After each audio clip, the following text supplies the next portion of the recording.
विदर्भ और महाराष्ट्र के उद्योगों का कैसे हो उत्थान? उत्पादकों उद्योजकों को किन सरकारी सहयोग की है अपेक्षा? नीतियों में किस बदलाव की है जरूरत?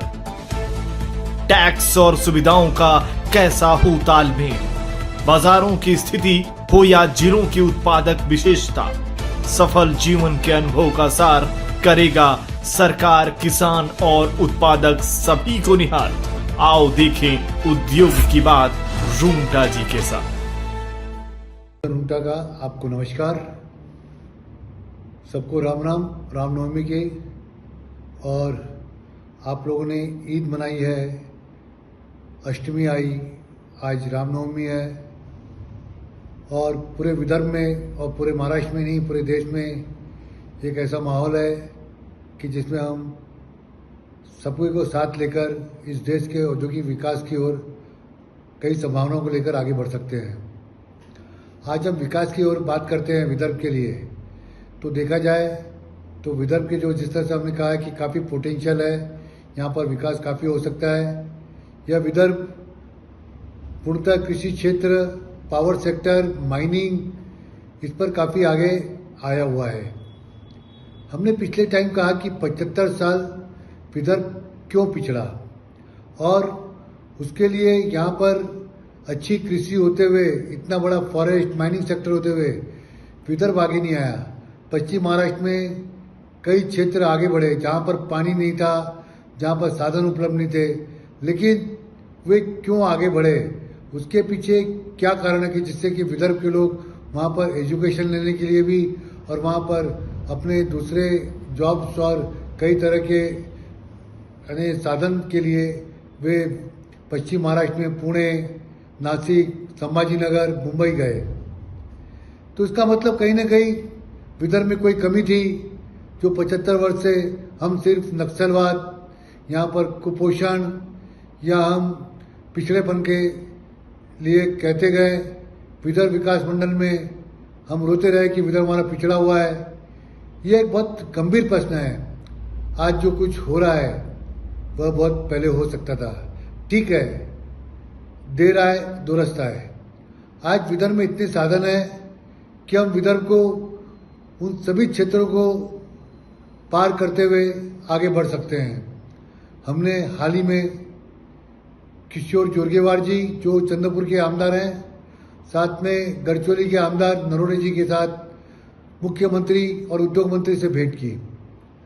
हमने मुख्यमंत्री देवेंद्र फडणवीस जी को ज्ञापन दिया और कहा कि चंद्रपुर गढ़चिरौली इतने सशक्त है, यहाँ पे मिनरल है, यहाँ पर 1 ट्रिलियन इकोनॉमी देने की ताकत है, तो इसके लिए एडवांटेज चंद्रपुर गढ़चिरौली चंद्रपुर में होना चाहिए। इसका फायदा ये होगा कि जो यहाँ पर निवेश होता है वो निवेश होगा, बाहर के लोग यहाँ पर निवेश करेंगे, विदेशों से निवेश आएगा। जिस तरह से एमपी, छत्तीसगढ़, बंगाल, वहाँ के अधिकारी और मुख्यमंत्री जाकर निवेश के लिए आकर्षित कर रहे हैं, उस तरह का निवेश यहाँ पर आ सकता है और बड़े पैमाने पर वो निवेश आकर्षित कर सकता है और यहाँ का विकास बहुत आगे जा सकता है। दूसरा, हमने उद्योग मंत्री सावंत जी से कहा कि बड़े बड़े उद्योग आ रहे हैं, बाहर के लोग उद्योग लगा रहे हैं, उनका आधार है माइनिंग सेक्टर। जो माइनिंग सेक्टर आज तक सिर्फ कोल माइन पर आधारित था। यह अधिवेशन हम नवंबर में करना चाहते हैं, जिससे चंद्रपुर और गढ़चिरौली जो आज तक मागासलेला जिला, नक्सलवाद ग्रस्त जिला कहा जाता था, सिर्फ ताड़ोबा अभयारण्य के लिए यहाँ पर पर्यटक आते थे या हेरिटेज के लिए कुछ लोग आते थे। अब ये जिला इतना लोगों को आकर्षित करेगा कि यहाँ पर पर्यटन के साथ साथ उद्योग बढ़ेंगे। हमने उद्योग मंत्री से कहा कि जो बड़े बड़े यहाँ पर उद्योग आ रहे हैं, ठीक है, वे अपने स्तर पर आ रहे हैं, लेकिन इसका फायदा यहाँ इकोसिस्टम में आना चाहिए। जिस तरह से टाटानगर, भिलाई, झारसुगड़ा, इन जगह पर उद्योग आए, पुणे में कहा जाए, नासिक में आए, तो उस तरह का एक एमएसएमई का क्लस्टर बनना चाहिए।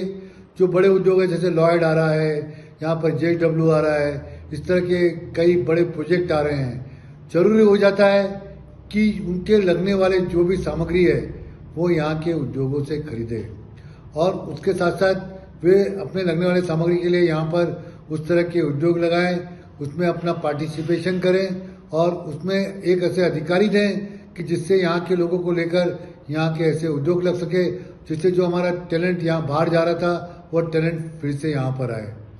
मैं लॉयड ग्रुप की सराहना करना चाहूँगा कि जीडी गोयनका जी के साथ एक अच्छा स्कूल भी घुघुस में ला रहे हैं, क्योंकि चाहते हैं कि हम एक अच्छा एजुकेशन आए। अच्छा एजुकेशन आएगा तो हमारे बच्चे बाहर जाना बंद हो जाएंगे और उसके स्तर पर यहाँ पर जब स्तर उठेगा तो जो आज ज़रूरत है हमारे बच्चों की यहाँ पर, वो बच्चे यहाँ पर मिलने लग जाएंगे। अब हम बात करते हैं कि सूक्ष्म लघु उद्योग जो आज तक विदर्भ में पिछड़ा हुआ है। आज देखा जाए तो बुल्ढाना से लेकर गोंदिया तक आज उस तरह के उद्योग बहुत कम संख्या में है। पिछले 10 साल में मुश्किल से 1000 उद्योग लगे होंगे और जो भी लगे हैं वो कृषि आधारित है और वो किसी में किसानों के लिए फायदेमंद है, क्योंकि जो भी प्रोसेसिंग होती है, जीनिंग हो चाहे राइस मिल हो, उसका फायदा किसानों को मिलता है और उस तरह के उद्योग लगने चाहिए। जब केंद्रीय सरकार अपनी योजना लगाकर प्रोत्साहन दे सकती है तो राज्य सरकार ने क्यों नहीं प्रोत्साहन देना चाहिए। आज तक देखा गया है कि जो भी योजनाएं आई है वे सिर्फ विदर्भ के लिए आकर्षित नहीं कर पाई और जो भी आकर्षण रहा वो पश्चिम महाराष्ट्र या बाकी के क्षेत्रों के लिए रहा। या तो एमपी में अच्छी योजना आई, लोग यहाँ पर थोड़ी सी दूर में एमपी में चले गए। हमने बहुत खुशियाँ मनाई कि 31 मार्च के पहले बिजली के दर एमईआरसी ने कम कर दिए, तो सबने एमईआरसी की पीठ ठोकी, सीएम को धन्यवाद दिया। लेकिन 2 तारीख को फिर से ऐसा झटका लगा कि शायद वो इतना हाई वोल्टेज झटका था कि हम सहन नहीं कर पाए। हमें हमारे मुख्यमंत्री देवेंद्र जी से पूरी उम्मीद है कि जो एमएससी-डीसीएल ने एमईआरसी में अपील की है और जो स्टे लिया है, तो मुख्यमंत्री जी उसको एक्सेप्ट नहीं होने देंगे और आगे उसको कहीं अपील में नहीं जाने देंगे कि जिससे जो दरें हैं बढ़े, क्योंकि महाराष्ट्र की बिजली की दरें इतनी महंगी है कि foundry sector, steel sector, textile sector, बाकी के जो उद्योग है, सूक्ष्म उद्योग बहुत बुरी तरह चपेट में आए हुए हैं। आज पिछले 2 सालों में इन उद्योगों की स्थिति बहुत विचित्र और जटिल हो गई है। आज बड़ी मुश्किल से वे उद्योग चला पा रहे हैं, क्योंकि एक तरफ तो कुशल कामगार नहीं मिल पाते, अकुशल कामगार नहीं मिल पा रहे। बड़ी मुश्किल से किसी तरह भी वे उद्योग किसी स्थिति को, हर स्थिति को लेकर निपट कर चला रहे हैं। तो ऐसी स्थिति में अगर ये बिजली के दर पुनः बढ़ते हैं तो ये बहुत बड़ा उद्योगों को 440 वाट से भी बड़ा झटका होगा और यहाँ के उद्योग उभर नहीं पाएंगे।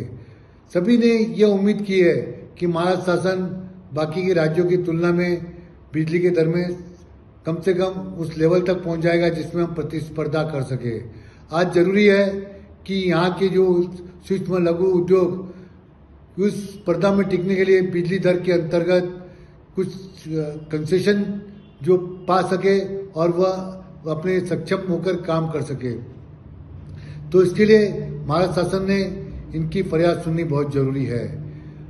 वहीं पर हमने देखा है कि जो विकास हो रहा है करचोली और चंद्रपुर में, लोगों ने प्लॉट ले लिए हैं, लेकिन स्टील के दाम फिलहाल अभी कम होने से वहाँ पर कोई इस तरह का खास यहाँ पर जो निर्माण करने के लोगों ने अभी तक ये नहीं किया, सिर्फ लॉयड को छोड़कर।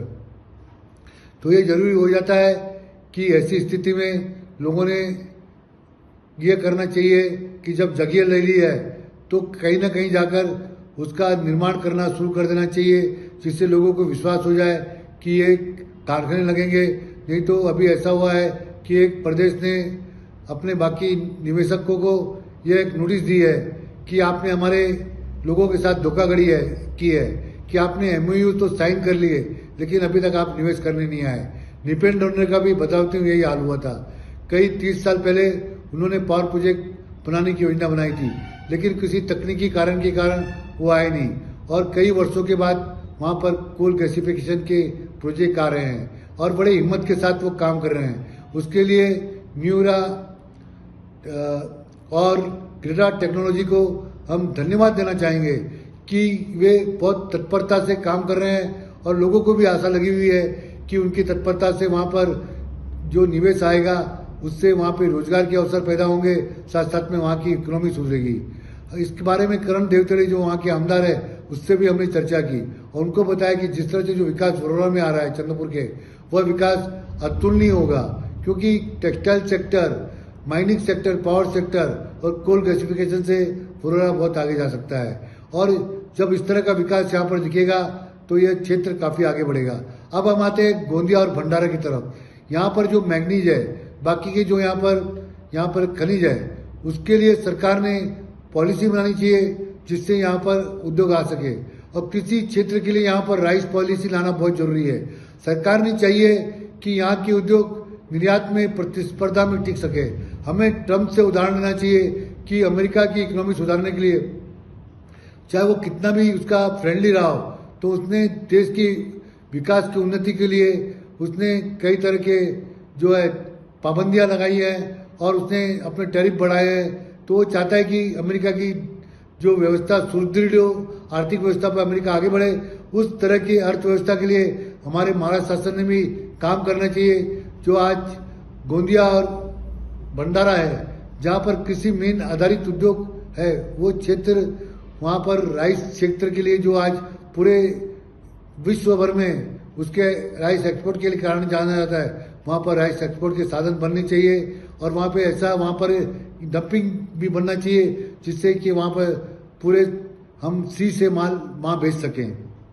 इस सबको देखते हुए जरूरी हो जाता है कि विदर्भ में जो विकास है उस विकास को दिशा देने के लिए एक व्हाइट पेपर बनना चाहिए। उसके अंदर ये सब आनी चाहिए कि हम किस तरह से विदर्भ के विकास को आगे ले जा सकते हैं। जो यहाँ का मिनरल है जिससे राज्य को बहुत राजस्व मिलता है, विदर्भ को राजस्व मिलता है, उसके साथ साथ यहाँ पर उस निवेश से यहाँ पर रोजगार बने, यहाँ पर लोगों को इतनी इच्छा जागृत हो कि यहाँ का जो कोई भी युवा हो जो बाहर जाता है यहाँ पर रहना शुरू कर देवे।